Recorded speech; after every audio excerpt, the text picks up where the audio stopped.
Mon témoignage est celui, comment dirais-je, de quelqu'un qui agissait au sein d'une grande banque pour développer un projet en plein accord avec les concepteurs du projet, qui a constaté que ces concepteurs ont changé trop vite d'avis, qui a dû quitter le projet et comme la fin du projet s'est mal passée, contrairement aux promesses qui avaient été faites à l'époque, s'est retrouvé accusé, en clair, d'avoir quasiment saboté le projet.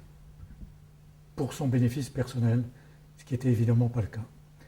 Le premier élément, une grande banque monte un projet intelligent qui consiste à investir au capital d'entreprises de PME, d'entreprises moyennes, dans un premier temps des participations minoritaires. Elle fait ça avec d'autres institutions financières, mais elle est clairement le leader de l'opération et rien ne peut se faire sans son accord et en tout cas sans ses capitaux. Donc on vient me proposer de modifier la stratégie, d'appliquer la nouvelle stratégie pour cette filiale qui s'appelait CapD pour Capital Développement. J'en deviens administrateur et directeur général.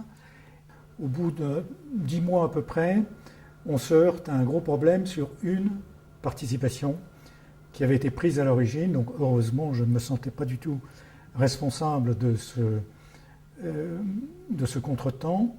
Donc on va réduire la toilure. Et on va changer complètement la stratégie. Au lieu de créer, on va démonter. Et la banque me dit, puisqu'on diminue les effectifs, les entreprises, quitte d'ailleurs à mettre au tapis des dizaines et des dizaines de salariés, hein, ça, la responsabilité du grand groupe bancaire par rapport aux engagements pris vis-à-vis de nos PME est dramatique. Ce qui fait que toutes les entreprises qu'on avait essayé de regrouper, de constituer, d'acquérir, se sont trouvées du jour au lendemain avec un changement à 180 degrés de politique qui était absolument insensé sur le plan humain. Et même sur le plan financier, parce qu'on courait à la catastrophe.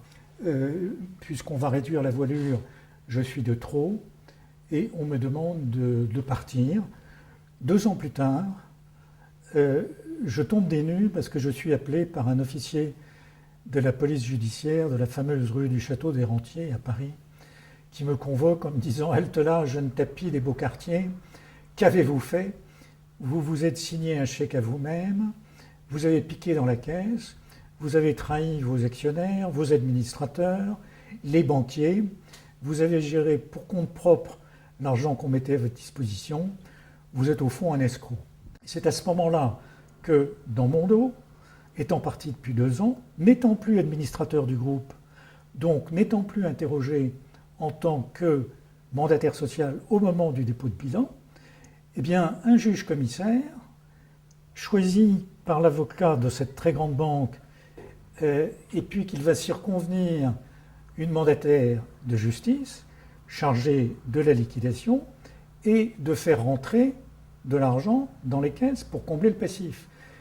Donc, elle juge opportun de poursuivre exclusivement les dirigeants personnes physiques qui n'avaient strictement aucune chance de lui permettre de combler, ne serait-ce que de quelques euros de francs à l'époque, le passif de la société CapD, et elle fait le travail, le sale boulot, en s'appuyant sur le rapport de l'expert, qui n'est rien d'autre qu'un faux en écriture publique, qui réécrit l'histoire pour dédouaner complètement les administrateurs financiers qui, par définition, dictaient la politique, ça ne pouvait pas se faire autrement, et faire en sorte que les commanditaires soient écartés de toute responsabilité.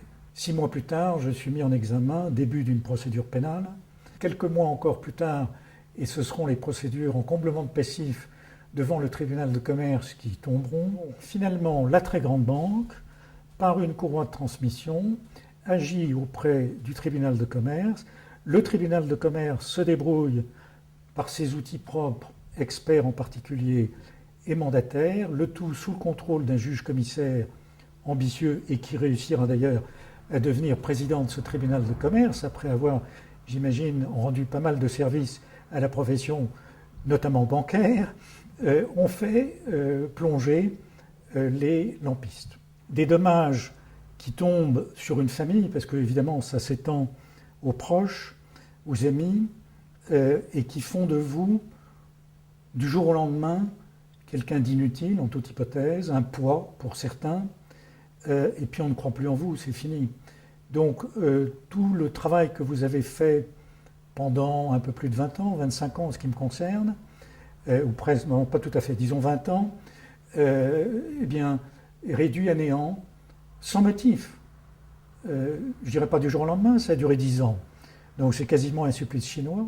J'ai jugé opportun de publier une lettre ouverte aux membres du Parlement que j'ai déposée à l'Assemblée nationale et au Sénat le vendredi 18 juillet, que j'ai là, et qui s'appelle J'accuse. Alors ça fait un peu Zola, hein, c'est un petit peu prétentieux, mais jusqu'à présent, on ne m'a pas renvoyé dans mes buts.